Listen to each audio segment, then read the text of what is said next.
Bahkan ada yang sampai meminjam ke pinjaman online untuk mengambil uang dan uangnya itu diputarkan di investasi-investasi macam ini. Yang akhirnya blunder, duit di peminjaman online gak kebayar, duit yang di sini juga ikutan hilang atau menjadi scam. Yo geng, tekan tombol subscribe geng. Hey yo, what's good? Welcome back to Kamar Jerry.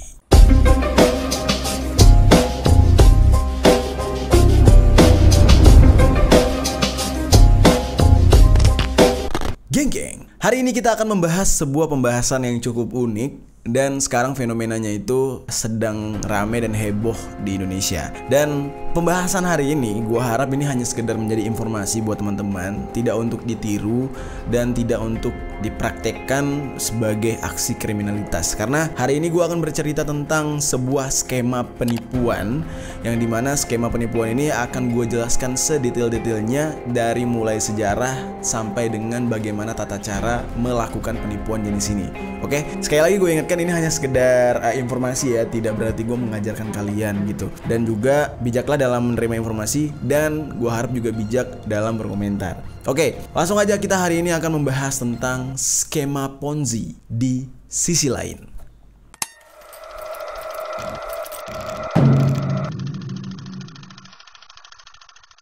Biasanya di Kamar Jerry kita selalu membahas konten-konten viral, horor, konspirasi, serta hal-hal lain yang agak sedikit tabu untuk dibahas. Kali ini gue akan membahas tentang sebuah skema penipuan. Kenapa gue bahas hal ini? Dikarenakan adanya sebuah fenomena yang cukup mencengangkan ya di Indonesia, tentang beberapa orang yang akhirnya harus terlibat dengan hukum pidana dikarenakan mereka dianggap telah melakukan pembohongan publik, penipuan, namun ini bukan penipuan yang biasa. Nah, fenomena ini menurut gua adalah sebuah fenomena yang sangat-sangat baru gitu ya, terjadi di Indonesia, dikarenakan kalau kita perhatikan beberapa tahun belakangan kayaknya belum ada nih orang yang melakukan hal ini. Ini melibatkan beberapa wajah crazy rich, beberapa sosok orang-orang yang dianggap salah satu orang terkaya di Indonesia, dan juga mereka ini mencapai kekayaannya itu di usia yang sangat muda gitu ya. Yaitu ada Doni Salmanan, terus ada Indra Kents, dan juga nah baru-baru ini yang baru ketangkep tuh Fakarich ya kan, itu dianggap sebagai guru daripada Indra Kents. Apa yang sebenarnya mereka lakukan? Kenapa mereka bisa terlibat atau mereka ini terseret ke ranah hukum? Padahal konten-konten mereka tuh ya sebagian memang ada yang pamer-pamer ya, pamer-pamer kayak Indra Kents misalkan ya, dia pamer dengan slogan dia murah banget, terus juga dia memotivasi orang dengan segala keriaan, kesombongan, pamer mobil, pamer rumah, segala macam gitu.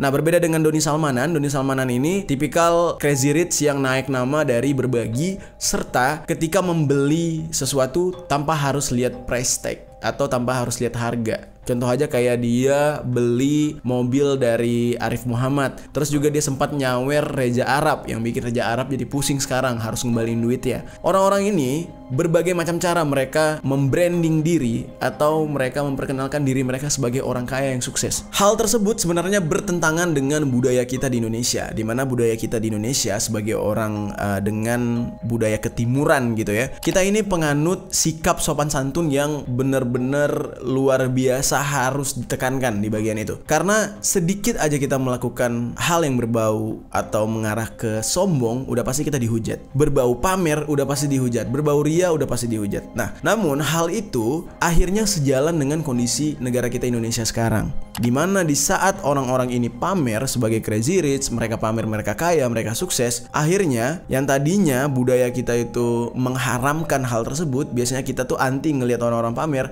akhirnya kita jadi lumrah dengan mereka.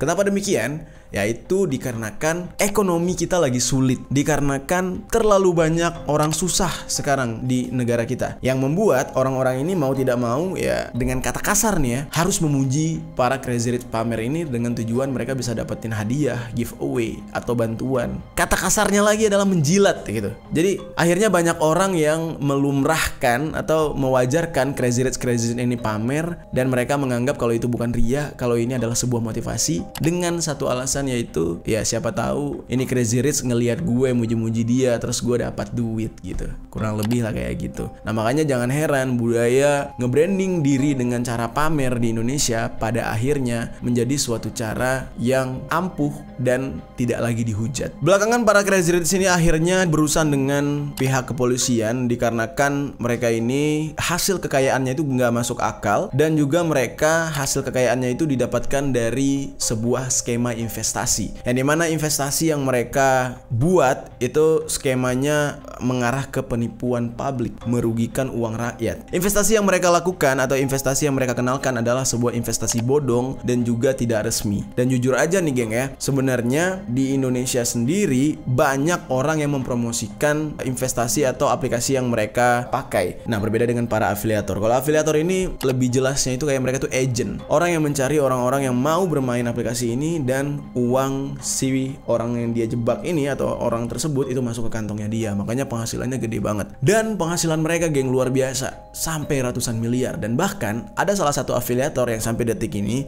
belum ditangkap nih ya, tapi sudah ada gitu datanya sempat kesebar. Dia itu mendapatkan penghasilan 1,4 triliun dalam waktu 1 bulan.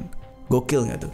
Lalu kok bisa gitu ya? Banyak orang yang tertipu atau banyak yang terjebak gitu. Nah, hal ini dikarenakan para afiliator ini menjanjikan, mereka ini menjanjikan kalau para pengikut-pengikutnya ini dapat menghasilkan uang yang begitu cepat atau dapat menghasilkan uang dalam waktu yang singkat. Nah, hal ini jelas-jelas menggiurkan. Kenapa? Kita bisa lihat sekarang bagaimana kondisi negara kita selama Covid. Kita tidak bisa bekerja, kita mau keluar rumah aja dilarang gitu ya, mau beraktivitas saja dibatasi. Ya otomatis orang akan mencari cara gimana caranya tetap di rumah tapi menghasilkan uang. Ya mau tidak mau setiap orang akan mencari hal tersimpel, hal terinstan yang bisa dilakukan. Tiba-tiba muncullah skema-skema investasi ini. Ya semua orang akan tergiur. Bahkan ada yang sampai meminjam ke pinjaman online untuk mengambil uang dan uangnya itu diputarkan di investasi-investasi macam ini. Yang akhirnya blunder. Duit di peminjaman online gak kebayar, duit yang di sini juga ikutan hilang atau menjadi scam.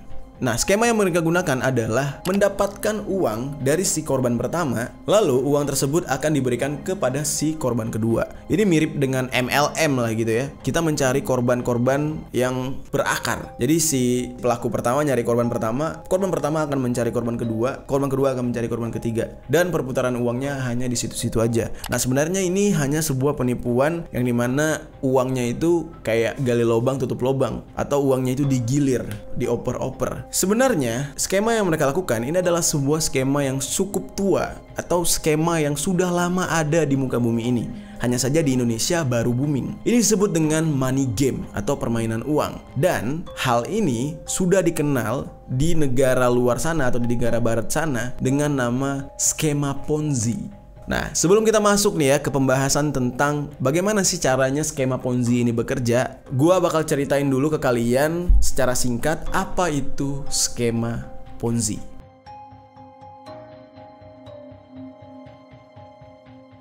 Skema Ponzi pertama kali dilakukan oleh seorang penipu ulung atau penipu kelas kakap asal Amerika Serikat. Lagi-lagi ya, negeri Paman Sam adalah sumber beberapa hal yang unik-unik lah gitu ya. Kayaknya memang di sana tuh banyak banget orang pinter deh. Terus, ini nama daripada orang ini itu sesuai dengan nama si skema ini. Namanya itu adalah Charles Ponzi. Dan dia ini melakukan penipuan skema Ponzi yang diambil dari namanya sendiri nih ya. Itu sekitaran pada tahun 1900-an. Jadi udah cukup lama, udah cukup tua skema ini. Kisah daripada Charles Ponzi ini itu pertama kali ketika dia bekerja sebagai asisten teller di sebuah bank. Dan bank ini bernama Banco Zarossi. Dan bank ini terletak di Montreal, Kanada. Pemilik bank ini bernama Luigi Zarossi. Prestasi daripada Charles Ponzi ini di bank tersebut itu cukup mentereng, dimana dia ini cukup berprestasi dan berhasil menjadi seorang manajer di bank tersebut. Sebenarnya bank di tempat Ponzi ini bekerja itu adalah sebuah bank dengan sistem yang cukup licik, di mana bank Banco Zarossi yang dimiliki oleh Luigi Zarossi ini memiliki skema gali lubang tutup lubang, alias dia ini ngambil uang nasabah dibayarkan ke nasabah lain, dan nasabah yang dia ambil pertama itu dibiarkan kosong. Dari sinilah si Charles Ponzi ini terinspirasi untuk membuat skema Ponzi ini pertama kali. Zarossi sebagai pemilik bank itu mengiming-imingkan nasabahnya dia itu akan mendapatkan 6% keuntungan apabila melakukan deposito di bank Zarossi ini. Nah, dari situlah dia memanfaatkan uang deposito dari para nasabah ini, geng. Tujuan Zarossi melaksanakan hal tersebut atau menggunakan metode tersebut adalah dengan mendanai investasi lain. Nah, namun sayangnya investasi lain yang dia coba atau dia jalani itu justru gagal. Jadi istilahnya itu dia memulai bisnis lain atau menginvest di tempat lain dengan cara memutar uang nasabah. Akhirnya disinilah terjadi sebuah problem di mana Zarossi ini akhirnya tidak mampu mengembalikan uang nasabahnya yang sudah terpakai. Akhirnya Zarossi kabur membawa uang nasabahnya ke Meksiko. Nah, di dalam kasus ini yang dipenjara justru Ponzi karena dia adalah seorang manajer dan terlibat juga di dalam bank Zarossi ini. Dalam kasus ini akhirnya Ponzi dipenjara di Quebec dan dia cukup lama lah ya di dalam penjara, baru dibebaskan tuh tahun 1911, dan dia juga mungkin udah kepepet. Nah, dia ini terlibat dalam pemalsuan cek gitu ya, pemalsuan cek kepada nasabah-nasabah. Mungkin dia ketakutan juga karena ulah daripada bosnya yang bernama Zarossi tersebut. Nah, setelah itu tidak lama kemudian Ponzi ini dipenjara lagi. Dipenjara karena pekerjaan dia yang cukup beresiko, yaitu penyelundupan imigran, dan dia dipenjara di Atlanta. Di saat itu dia dipenjara nggak terlalu lama, itu cuma dalam tempo 2 tahun lah. Setelah itu dia keluar dari penjara. Setelah 2 tahun dia kembali ke Boston, AS, Amerika Serikat. Namun di posisi inilah atau di saat di Boston itulah dia menemukan titik baliknya, di mana dia menjadi seorang bisnismen atau pengusaha dengan menggunakan sebuah skema investasi.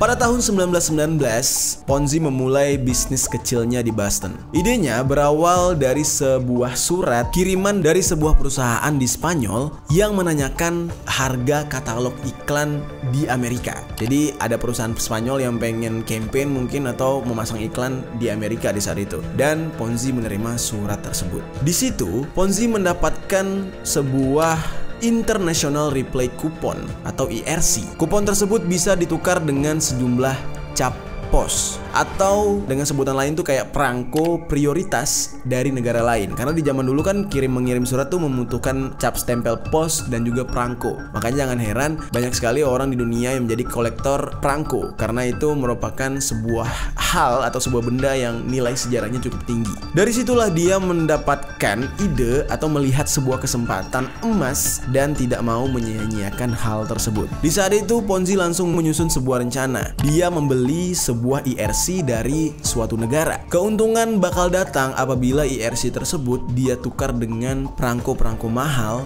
dari negara lain. Nah, di saat itu dia langsung menghubungi orang-orang, yang dimana orang-orang ini bertugas sebagai agennya Ponzi, dan dia tempatkan agen-agen ini di berbagai negara. Agen-agen ini dikirimkan sejumlah uang untuk membeli IRC tadi, dan mereka ditugaskan untuk membawa kupon tersebut ke Amerika Serikat. Nah, setelahnya Ponzi ini cukup menukarkan perangko-perangko mahal tersebut untuk dijual lagi dengan harga yang lebih tinggi. Dengan cara tersebut Ponzi mendapatkan keuntungan mencapai hingga 400%. Sayangnya di saat itu sebenarnya dia udah cukup aman lah ya melakukan bisnis tersebut. Namun emang dasar orangnya itu nggak puas-puas, dia melakukan skema baru agar mendapatkan keuntungan yang lebih besar.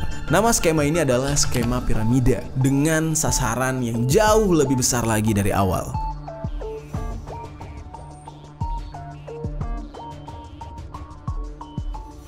Akhirnya dia mendirikan sebuah perusahaan yang lebih besar pada tahun 1920.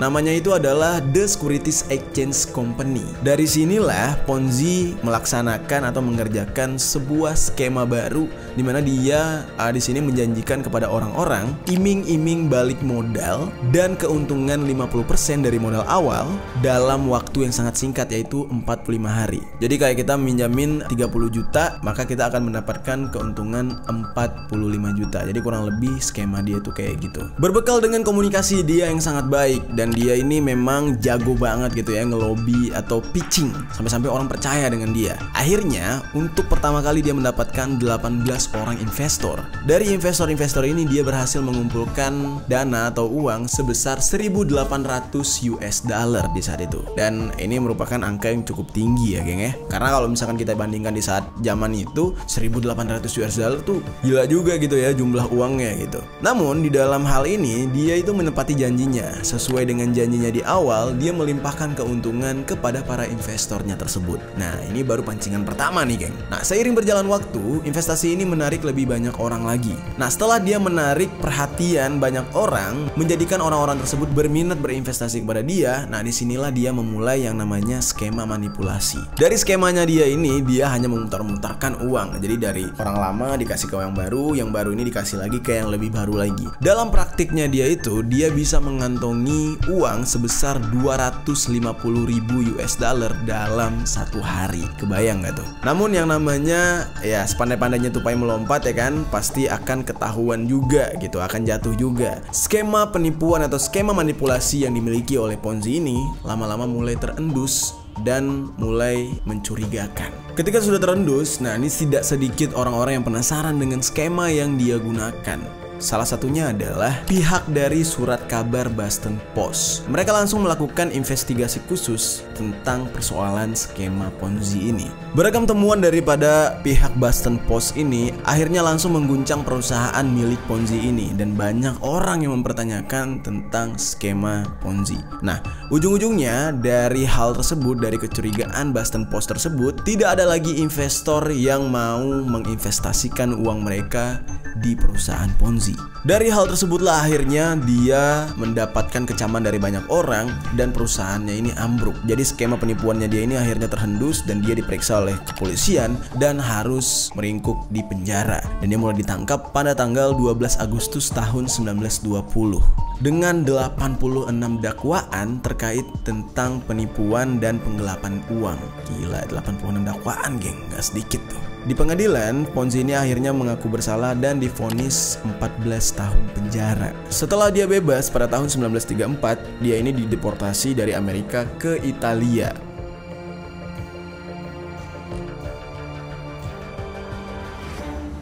Nah, itu dia tadi kisah daripada Ponzi yang menggunakan skema Ponzi yang sempat berhasil atau sukses di Amerika. Memang pada akhirnya atau ujung-ujungnya skema seperti ini ketahuan dan akhirnya gagal juga. Meskipun berujung kegagalan, ternyata skema Ponzi ini masih sering digunakan oleh banyak orang di berbagai negara, dan bahkan ini berhasil meraup banyak keuntungan dari metode skema Ponzi ini. Yang jadi pertanyaan gua, betapa bodohnya negara kita atau betapa bodohnya masyarakat di negara kita, yang mana kita tuh tertipu di tahun 2022, geng. Sementara skema ini sudah ada di tahun 1920, jauh sebelum Indonesia merdeka, dan dipraktekkan di Indonesia tahun 2022 masih berhasil. Gokil gak tuh? Banyak sekali masyarakat kita yang tertipu dengan skema Ponzi ini. Salah satu praktik skema Ponzi yang paling banyak digunakan di Indonesia adalah praktik MLM atau multi level marketing. MLM ini kalau misalkan kalian tahu ya, gue nggak mau menyebutkan merek karena gimana ya, ada sebagian MLM yang sebenarnya berhasil, sukses gitu ya, ada juga yang akhirnya zonk. Nah, MLM ini kalau kalian pernah ditawarkan untuk menjual obat-obatan atau nutrisi atau suplemen atau mungkin kosmetik gitu ya, terus kalian mencari para pembelinya. Nah, apabila kalian berhasil mengumpulkan pembeli dan pembeli ini menjadi seorang pengikut, maka bintang kalian akan naik dan kalian akan mendapatkan bonus. Nah, biasanya pakar daripada MLM ini akan banyak melakukan penipuan dengan status sosial mereka. Misalkan aja mereka bakal naik mobil Mercy, bakal bilang, "Woi, saya berhasil sukses, saya berhasil membeli mobil ini bla bla bla bla lah gitu ya, dari hasil bla bla gitu, untuk menarik minat orang-orang yang tadinya tuh dari susah pengen sukses." Nah, akhirnya bergabunglah ke dalam bisnis tersebut. Nah, itulah yang disebut dengan bisnis MLM. Aslinya mereka tuh sebenarnya nggak kaya-kaya banget dan mengandalkan editan-editan. Dan bahkan waktu itu gue pernah pernah mencoba ikut iseng gitu ya MLM. Mereka itu jual obat. Obatnya tuh buat mata bisa, segala macem lah buat mengobati. Nah, obat yang mereka jual tersebut, ketika mereka jalan-jalan di mall gitu ya, mereka bawa tuh obat. Ketika mereka berjumpa dengan satu orang artis, mereka akan minta foto bareng sambil mereka pegang obat tersebut. Foto tersebutlah yang akan mereka manfaatkan. Mereka akan bilang, ini loh si, misalkan dia ketemu gua misalkan, nih Kamar Jerry aja menggunakan obat kita, Jerry Taufik aja menggunakan obat kita. Nah, sistem penipuan-penipuan seperti itulah yang mereka gunakan untuk menipu biasanya tuh ya orang-orang dari kalangan CD atau orang-orang di pelosok-pelosok desa. Dalam aksinya tersebut, bahkan mereka berhasil menipu orang-orang desa itu sampai jual sawah, sampai jual emas dan harta benda lainnya. Jadi cukup menyedihkan lah. Biasanya perusahaan-perusahaan MLM ini yang menggunakan skema MLM ini, itu mereka punya kuasa hukum, yang dimana kuasa hukum mereka ini akan lebih kuat powernya dibandingkan kuasa hukum para individu-individu yang berhasil mereka tipu. Jadi mereka no worry dengan hal tersebut. Dan perusahaan MLM ini biasanya akan fokus melatih para anggotanya untuk semakin jago, semakin pinter, semakin ahli dalam mencari anggota baru. Jadi dilatih dari sistem komunikasinya, terus dilatih bagaimana cara mempitching kepada orang agar orang itu percaya. Nah, mereka itu fokus melatih hal tersebut. Nah, namun geng ya, berbicara tentang MLM ini, sebenarnya ada banyak sih MLM yang legal di Indonesia. Biasanya MLM yang legal ini terhimpun dalam Asosiasi Penjualan Langsung Indonesia atau disingkat dengan APLI. Sedangkan untuk yang skala globalnya tergabung ke dalam World Federation Direct Selling Association atau disingkat dengan WFDSA. Salah satu contoh MLM yang menurut gua cukup sehat ya dan sukses di Indonesia ini adalah MLM asal Amerika Serikat. Ini merupakan produk rumah tangga yang terbuat dari plastik yang kalian pasti kenal, yaitu Tupperware. Kalau produk-produk kayak gini memang sih kita lihat walaupun ini skemanya MLM tapi cukup bermanfaat gitu ya. Gue sendiri seneng gitu kalau mak gue ikut MLM Tupperware gini, karena ya bendanya jelas, bukan obat-obatan gitu ya, bukan hal yang dapat membahayakan tubuh dan juga bermanfaat. Ini jujur ini bukan endorse ya, tapi gue nyebutin ini karena yang gue lihat justru perusahaan yang satu ini cukup berhasil, yang dimana mereka berhasil mendapatkan keuntungan penjualan di Indonesia itu sebesar 1,74 miliar US dollar. Itu penjualan mereka tahun 2020. Gokil nggak tuh? Jadi ada yang legal, ada yang ilegal. Nah, kalau yang ilegal biasanya bisnis MLM ini akan mengusung skema piramida alias skema penipuan. Nah, biasanya nih ya, skema MLM yang ilegal itu biasanya menjual barang-barang yang tidak ada nilai artistiknya serta tidak ada manfaatnya. Misalkan kayak orang-orang yang menjual batu demi keseimbangan tubuh gitu ya, menjual segala macam barang-barang atau alat-alat yang katanya ini kesehatan kita bisa bertambah gitu. Tapi hal tersebut tidak terbukti secara klinis. Namun mereka akan beralasan kalau benda-benda tersebut ya berhubungan dengan kesehatan, berhubungan dengan pengobatan. Nah, biasanya ibu-ibu atau nenek-nenek akan terpengaruh lah gitu ya dengan hal tersebut. Ya kenapa? Karena orang tua kebanyakan yang masih kolot gitu ya, tidak tahu dengan perkembangan zaman dan mereka terpengaruh dengan kata-kata manis si anggota MLM tersebut. Skema piramida ini biasanya mereka gunakan karena hak penjualan benda penipuan ini itu hanya dimiliki oleh para anggota. Jadi selain anggota tidak boleh menjual benda tersebut. Prasyarat tersebut akhirnya dapat membuat si perusahaan mampu menggait atau mampu mendapatkan investor lebih banyak lagi. Sebenarnya dari apa yang gue ceritakan tadi, kalian pasti sudah paham ya. Skema Ponzi ini cukup simple, yaitu bagaimana caranya mendapatkan investor,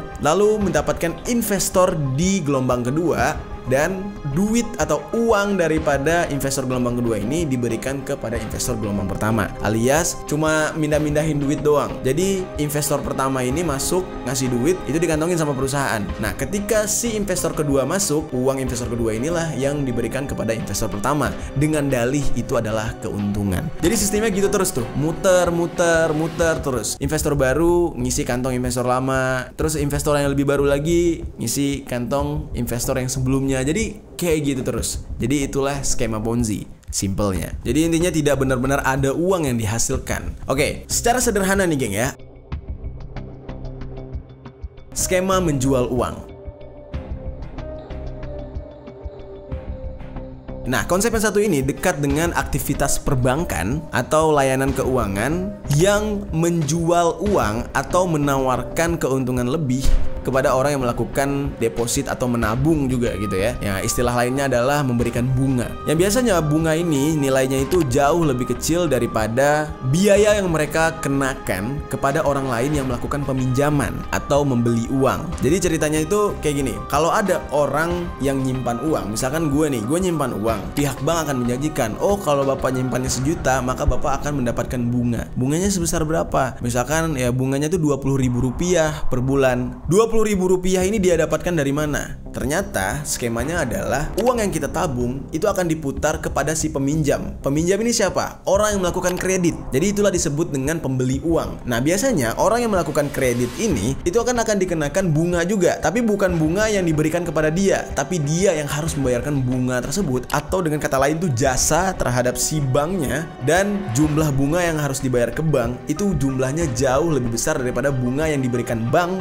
kepada si penabung. Aduh, semoga kalian paham ya dengan ini. Emang agak membingungkan nih. Jadi tuh kayak gua sebagai penabung cuma dapat 20.000 dari si bank. Si bank ini minjemin ke orang lain, si orang lain itu harus bayar ke bank sebagai jasa ya sekitar 50.000. Nah, 50.000 yang jasa orang ngredit tadi itu dibagi 2 tuh, sama si yang punya duit terus sama si banknya. Jadi banknya dapat untung 30.000 tanpa harus pakai modal. Dia cuma mindahin modal yang kita tabung kepada si yang punya kredit. Ya, semoga kalian paham lah. Gue agak ribet juga misalkan menjelaskan secara detail banget ya, dan juga agak takut nih. Sebenarnya skema kayak gini nih bahaya untuk dibongkar-bongkar. Jadi kurang lebih kayak gitu ya. Itu cara menjual uang. Mencari investor yang mau menginvestasikan, lalu uang tersebut dipinjamkan kepada orang yang membutuhkan. Yang mana orang yang membutuhkan itu nanti harus mengembalikan uang itu beserta dengan bunga atau jasanya. Nah, bunganya itulah dibagikan kepada si investor. Kayak gitu kurang lebih. Hal ini ternyata juga dipakai oleh para pelaku judi online, di mana para pemilik judi online ini akan membayar lebih sedikit keuntungan kepada si pemenang,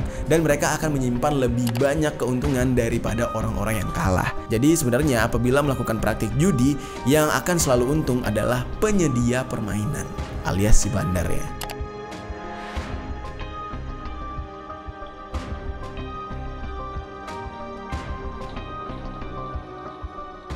Nah, jadi intinya adalah hal yang terdapat di skema Ponzi yang sebelumnya kita ceritakan, tidak akan ada keuntungan apapun.